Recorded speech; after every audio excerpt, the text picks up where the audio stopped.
I, nearly adult female, have been forced to babysit for my dad and his wife for 5 years for the last 4 summers.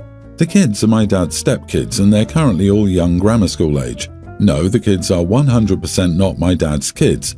And yes, I'm positive that they're not his kids. It doesn't matter anyway, but I wanted to put that out there because I know the ages would make it appear like at least one could be. My dad was never a very good dad to me. When I was a kid, he was really absent from our house. He left raising me to my mom and would show up when others were around to make it look good, but he never got involved or cared about me or my life. The one time I was always sure to see him was his birthday, when he would get mom to cook his favourite meal and open gifts. He never failed to show up when it was about him. My mom got sick when I was 8, and my dad bailed and filed for divorce. He left me to deal with my dying mom, and unfortunately for her, the divorce didn't go through before she passed, so he was still her husband, and yeah. He wasn't emotionally present for me then or physically. He dumped me on a babysitter until I was 11, and then I was seen as old enough to be left alone. When I was 12, he moved in with his wife, who was still pregnant then and they weren't married then. They got married when her youngest was about 5 months old. They told me I was going to level up and be a good big sis to her kids so that they could live their own lives and the kids would have someone to look up to. Then came the forced babysitting during the summer, all summer long. I always tried to find ways out of it but felt like I had no options, at least no realistic ones.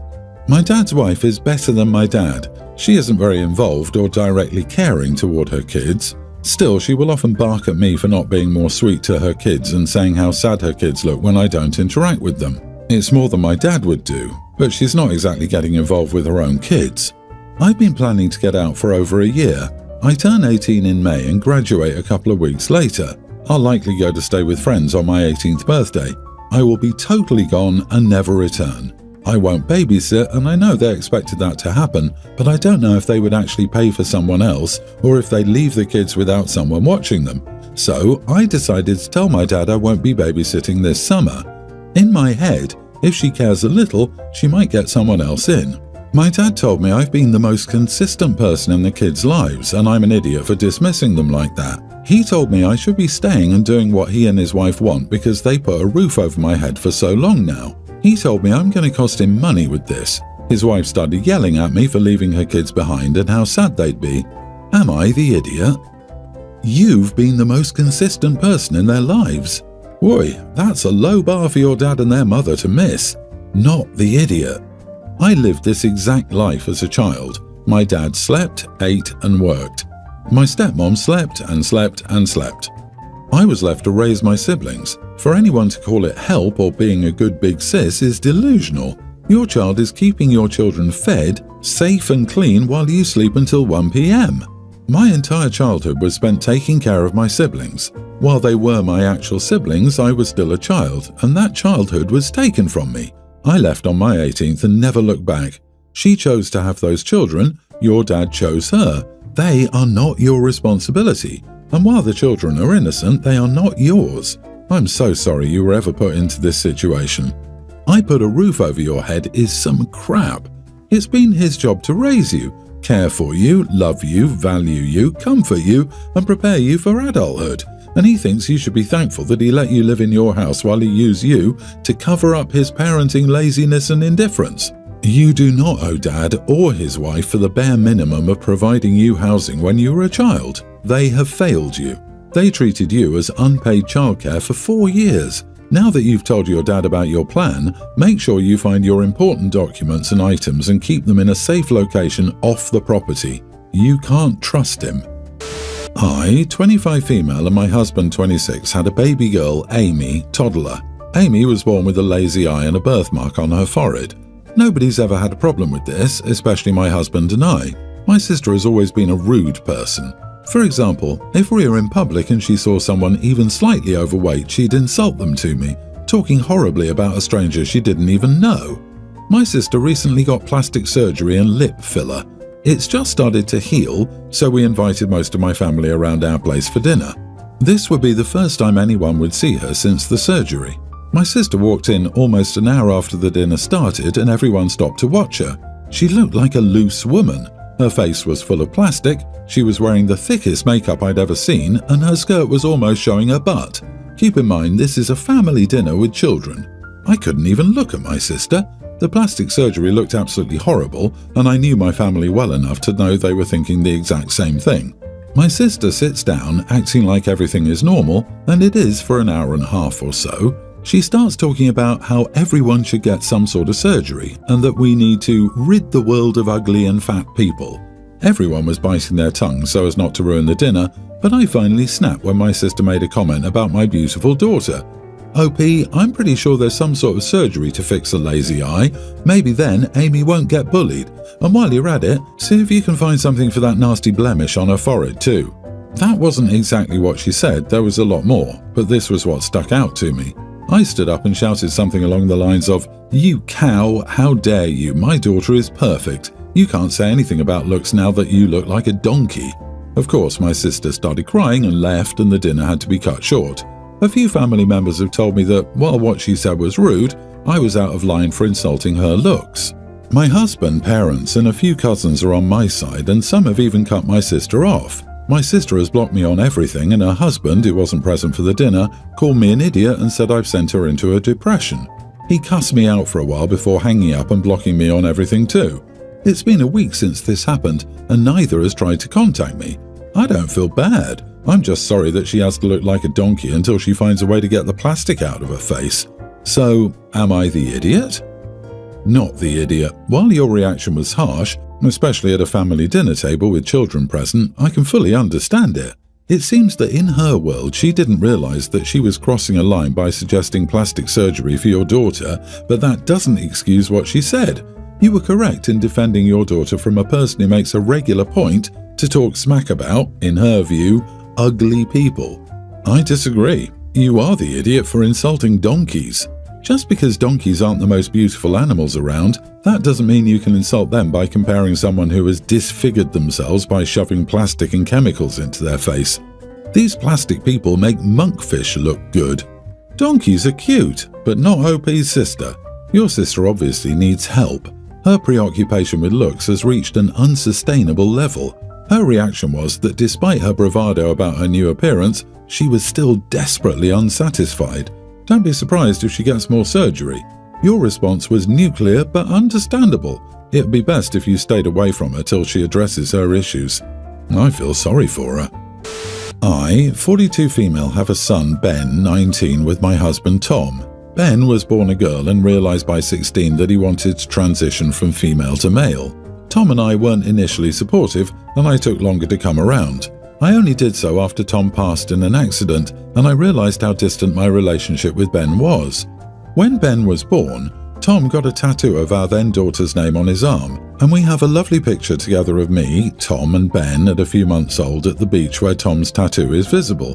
Ben doesn't like me to keep pictures hanging of him past when he was a kid or older and still female presenting, so I only have pictures out in the house of him as a toddler or as an adult now.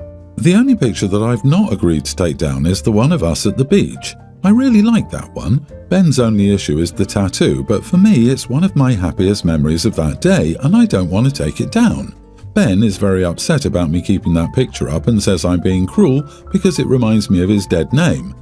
Edit: Tom passed when Ben was still female presenting, so the only photo I have of us three that Ben likes, well, he used to like it, is the one at the beach, where Ben is a lot younger and wearing a gender-neutral outfit.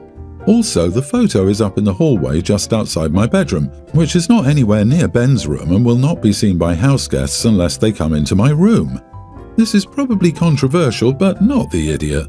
This is a picture of your family at one of its happiest moments. Your husband is deceased, and that picture reminds you of happier times. You've rid the house of all other pictures of your son except this one. It's time for Ben to compromise.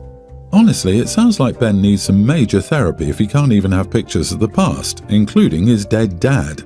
A deceased father that Ben was on bad terms with when he passed? Losing that hope of future reconciliation will also mess a person up. It's your home, but Ben is allowed to give his opinion. Just be aware that you're making your home an uncomfortable place for him to be. Agreed, you are the idiot. Consider that it may be a reminder that his father was not supportive of his gender and that he didn't feel safe transitioning while his father was alive. His father never got to see him truly being himself. That's pretty painful. To not have any photos of himself and his dad that aren't painful. All your happiest memories will, of course, be of when your husband was still alive and are of times when he was suffering. Ben can move out if he doesn't like it. This is the kind of BS that makes older LGBT people roll their eyes. You've done more than enough to cater to him, and you aren't even calling him by his dead name. It's a family photo on the beach with the dead name tattooed on your deceased husband's arm. Everything else from Ben's past has been removed. Ben has to learn to compromise and have thicker skin as a trans man in this harsh society. He doesn't get to bully you over a photo. My fiancée Janie and I are in the middle of planning our wedding. We had a long engagement of 2 years so that we could save. My mom got engaged around Christmas time this year and set her wedding date just over 2 months before ours. Janie was pretty shocked to hear about my mom's wedding. She asked me if I thought it was weird and I didn't understand why I would. She explained that she couldn't envision a parent getting married that close to their child because she would expect the focus to be all on the child. She said her parents wouldn't even consider it. This situation has been a bit hard on Janie as my mom is a professional wedding planner with virtually no budget, and the family seemingly only cares about her wedding. Janie recently had an altercation with my mom because Janie mentioned she was going for a dress fitting and someone asked if my mom had seen her dress. My mom said no, and Janie joked that she wouldn't take my mom to any of her appointments as she might start trying on dresses. My mom asked Janie if she had a problem with her and Janie just rolled her eyes.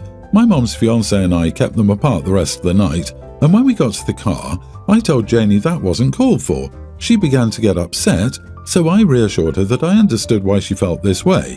Then, and I might be an idiot for this, I said while I love her so much, she can't expect my mom to feel as strongly about our wedding or to prioritise her. Janie became very quiet and didn't want to talk about it. Now I think I may have been insensitive. Edit, they don't have too much of a relationship. I don't know how to put this, but my mom is very distractible and hyperactive.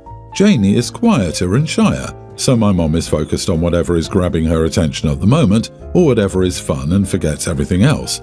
Janie doesn't like her too much and blows off some steam behind her back, which I do get.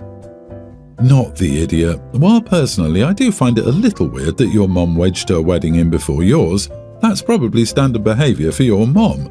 I'm guessing that Janie is just finding it hard to accept, while you've had your whole life to deal with what is probably not the first of her self-centered acts. Don't forget, Mom isn't prioritising you either, OP. Your mom won't change. The sooner Janie realises that, the easier the rest of your life will be. I mean, I kind of understand where Janie's coming from. Your mom seems not that interested in your wedding and instead planned hers to be around 2 months from yours, so much of her focus will be there. On top of that, your mom is a professional wedding planner with virtually no budget. At the same time, you and your fiancé have planned for 2 years to afford your wedding. I can imagine feeling at least a little snubbed that your mom isn't, from what it sounds like, contributing to the wedding, whether monetarily or with her ample wedding planning skills and likely connections in the industry. Also, as a wedding planner, OP's mom should be up to speed regarding wedding etiquette. People say it's over 2 months apart, so it's not a big deal. That is not a lot of time when you factor in overlapping guest lists. The correct thing is to leave a 6-month gap. Otherwise, many guests will have to choose one or the other. I hope Janie doesn't have years of being scolded when she doesn't bow to the queen ahead of her. OP, you are the idiot. My wife and I are expecting a son together. For the most part, we do not agree on names. She likes more uncommon and/or unusual names. Her name is Trixie, and she's always gravitated to names that feel different, like she said her own name was and is. She doesn't like common names, whereas I do like more common names. Doesn't have to be James or Elizabeth common, but I prefer classic, timeless names you know and are familiar with. I'm not into the trendy names. I struggle with the name Aidan. The name Aidan and Aiden have become so overwhelming, but the original is a classic name with its own history and long-standing uses. We're having a boy and we've rejected most of the names from each other. Mateo is the only name she was okay with from me, and Hawthorne and Dexter are the two from hers that I said maybe. But we're still not there with a name, and we have talked about baby names a lot and made a lot of suggestions. We really struggle to like each other's names, and as you see, the okay names aren't so frequent either. My mother-in-law spent the weekend with my wife a couple of weeks ago. She asked if we had a name, and my wife told her not yet because we couldn't agree. My mother-in-law asked me why I'm saying no to most of my wife's names when she's carrying the baby. My own mom told me I should be giving her more say in the name as the person who's putting her body through pregnancy to give us our son. When we didn't have a name to announce yet, I got a call from mother-in-law saying I should be doing better and not making this more stressful. We were also recently told that we're running out of time before the baby gets here and should probably try to have a small list, at least before he's born, so we're not at square one with no ideas. My wife and I have been getting a little frustrated with each other too. When that happens, we take a break from the name talk. I told my parents, who suggested I shouldn't say no to so many of her names. I feel like crap will hit the fan with my mother-in-law soon if I keep saying no to my wife's names. Am I the idiot? Running out of time? Some parents don't even have a name when the child is born, or have a name, see and hold the baby, and disregard their choice. Also, I've heard that in India, Iceland and Greece, parents do not announce the name or name of the child immediately. You may not be any of those nationalities, but your mothers need to cool it. Please relax. You'll figure it out.